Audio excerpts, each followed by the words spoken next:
The fallacy of reform. The past 2 decades of futility in the family rights movement have seen the vast majority of family rights activists crying for reform of the system. The reformers seem to think that if legislators are lobbied long enough and hard enough and by enough people, something might be done that might alleviate some of the enormous suffering that has been inflicted upon the victims of the family court racket. That is true. Something might possibly be done if enough time, effort, money, and lives are spent on that continued attempt. Unfortunately, over 20 years and counting has shown almost zero improvement. I was going down to Richmond, I don't know, 15, 20 years ago, and we were trying to get shared parenting passed, and even if it got passed, I don't think it would do any good unless we get judicial accountability. Anyway, getting legislation passed that would be meaningful is enormously difficult. Even if something was finally passed following the Great Compromise legal process, it would likely be very, very watered down. In the meantime, during this lengthy ordeal, millions more lives would continue to be destroyed. Countless FRAs, family rights activists, advocates, will continue to become penniless, become homeless, become suicide victims, or all three. That is a very long line if you would like to be in it.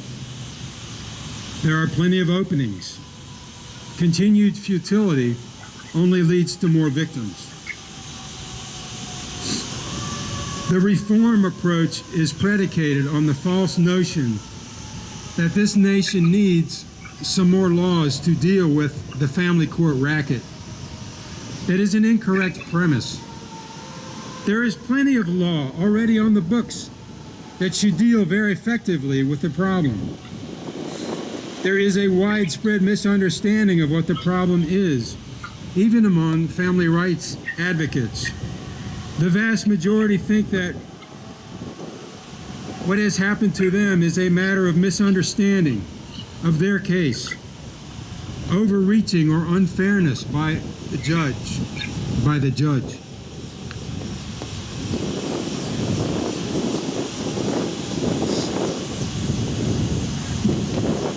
The family rights advocates have been led to believe by the moles, lawyers, and judges that the judges act against them in legally accepted ways.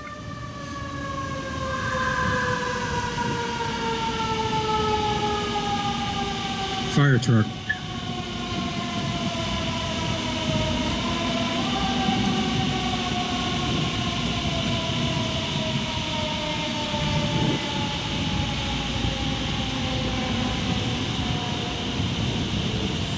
The family rights activists have been led to believe by the moles, lawyers, and judges that the judges act against them in legally acceptable ways. That the judges are simply using their legitimate discretion and that they have absolute immunity. In other words, the judges are gods and they're doing what they're supposed to do, and you cannot question them. They think that repeated filing of motions and appeals will make things right for them. They entertain the notion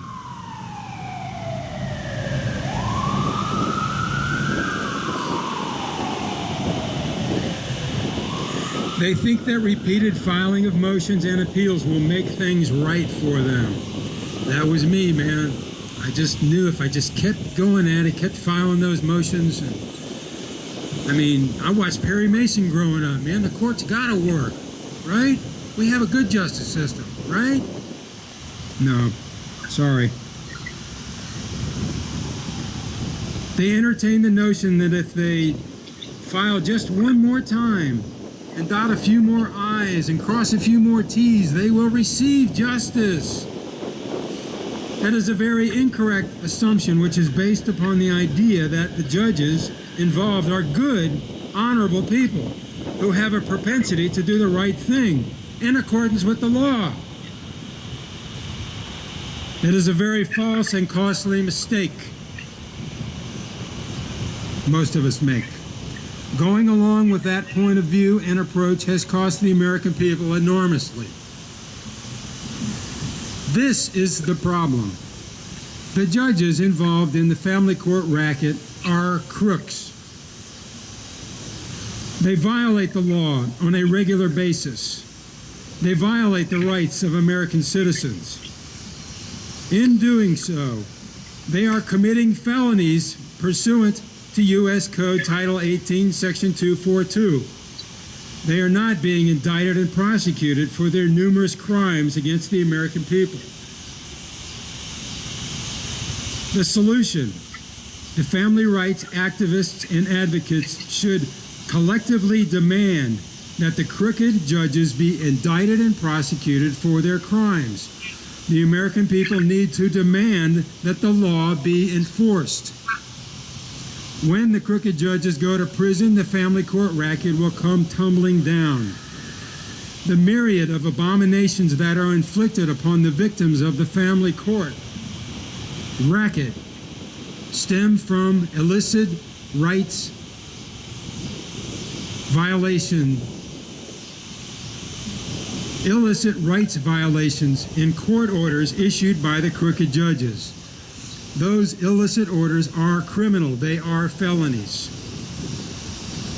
Another inadequacy of seeking reform is that even if something is successfully tweaked somewhat with a new law that would only help a little going forward, it would do nothing for the existing or past victims. It wouldn't bring anybody's kids back or put any crooked judges in prison, nullify their crimes, or redress any prior felonies committed.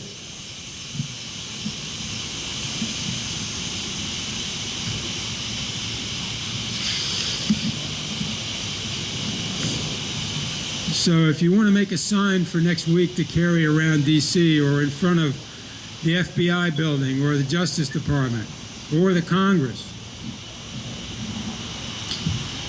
here's some suggestions. Put this on your side, big capital letters. We're ready for Nuremberg 2.0. Prosecute crooked judges for treason. Enforce the law.